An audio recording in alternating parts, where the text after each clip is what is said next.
Will what you're doing now matter in 10 years? This question is one I often ask CEOs, myself included, when deciding what is actually worth doing.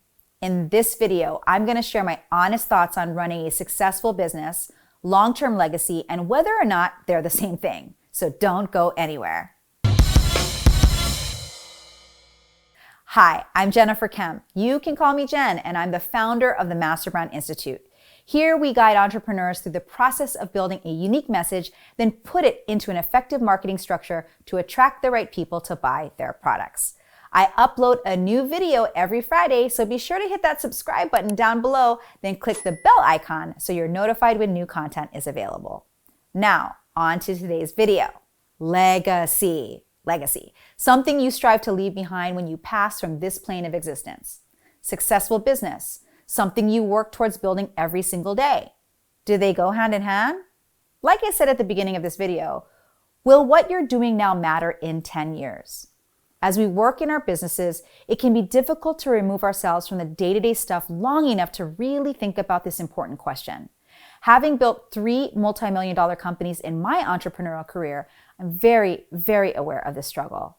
After 5 years of talking about it, I'm finally working on my first book. And to be super honest, it took me a long ass time to go through the process of talking about it to actually being about it. I first got really serious about writing my book in 2020. And during that time, the majority of my focus was spent as the CEO of the Master Brand Institute. So what did I do? The most logical thing possible. I kept kicking out my book to build this business. And it still worked well. This company grew into a multi-million-dollar company. In fact, in 2018, it was recognized as one of the fastest growing businesses in America by Forbes. In the first 6 months of 2020, we and our clients did better than we did in all of 2019. And in 2021, we tallied our client results and realized we made our clients a collective $80 million new dollars since 2018. What? Okay, so if I'm being completely honest, I don't know how much of that will matter to me in 10 years. I really, truly don't. But I know that this book that I've been tossing around for 5 years is something that I will be proud of. My goal is to write something that people will talk about when the top 10 business books of all time discussion starts. But it wasn't until 2019 that I really got serious about writing my book.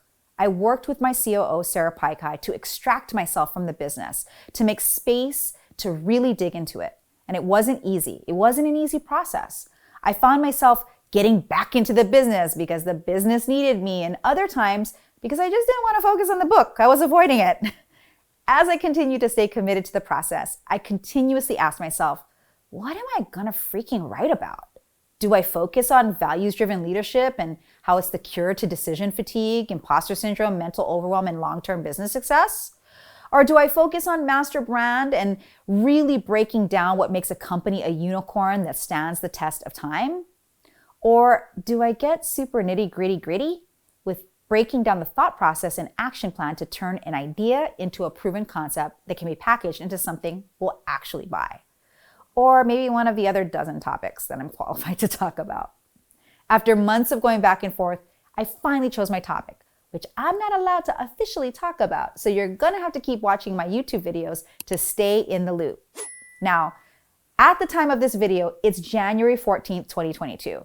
So from talking about it back in 2016 to actually being about it in 2019 to actually writing about it right now, it's been 5 freaking years. Now, if you know me, I like results and I like them fast. So knowing and telling you that it took me 5 years to really get into my book does not make me happy. But when I stop and really think about it, I know it's important that I took the time that I did. I recently read Perennial Seller by Ryan Holiday, who is one of my favorite authors. It's a fantastic book. If you know writing a book people read a decade after you stop talking about it is something you want, I strongly recommend checking it out. Now, I'm not an affiliate or a partner or anything like that. I just love the concepts he shares. And you can grab a copy from Amazon using the link in the description down below. Anyway, one of the concepts he talks about is the idea of creating something that lives forever. To share a quote from his book, he says, creating something that lives, that can change the world and continue doing so for decades, requires not just a reverence for the craft and a respect for the medium, but real patience for the process itself.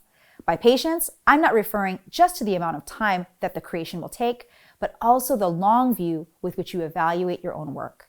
And the long view can be really long. This is exactly what I mean when I say, will this matter in 10 years? There's a deep patience required to create something that will cement your legacy. It isn't something that takes 30 or even 90 days to come up with. In my case, it took me 5 years to really decide and nail it. But I know that it took me all this time because the depth of what I'm creating will stand the test of time. Now, let's bring this back to the conversation of successful business versus long-term legacy. I don't believe you need one to have the other, but you do need a consistent funding source you can bet on in order to create the space you need to work on a legacy project like a book. Whether it's a great job, a rich partner, or a generous investor, you need something that will allow you to focus your time and energy on the work required to shape your work. But of course, if you're watching this video, I'm about 99% sure you want to or have a successful business and you're struggling with how to make space to focus on your legacy project. And if my experience is an indicator, the key here is to build your business to be able to run with minimal input from you. Earlier this video, I shared what my business has done over the last 4 years. Then I said, I don't know if any of it will matter in 10 years. It's actually more accurate to say that the ego and prestige and recognition won't really matter. But the business being able to provide me space to craft the work that I'll leave behind after I'm gone, that will matter in the next 10 years. So the piece of advice I want to leave you with is understanding that what you do in your business every day has a direct influence on how much space you have when creating the legacy projects you dream of. With all of that context, it doesn't tell you what you need to actually focus on, but I love the opportunity to give you my feedback. Every month, my COO, Sarah Paikai, and I host a small, intimate session to share our wisdom with other ambitious women CEOs. It's an informal conversation where you can ask questions, then glean proven experiences and strategies from a dynamic duo who's supported dozens of CEOs to build multi-million-dollar businesses. It's free, it's super low-key, so there's no pretense or posturing. We just want to share our wisdom with others who are committed to being the CEO of their life and their business. You can learn more using the link below in the description section. And that's it. If you found value in this content, please be sure to hit the thumbs up button below so we can get this video in front of more people who want to be the CEO of their life and their business. And also, please be sure to hit the subscribe button and the little bell icon so you're notified when new content is released. I'm Jen Kem, here to help you get seen, heard, and paid for the unique value you bring into the world. Until next time.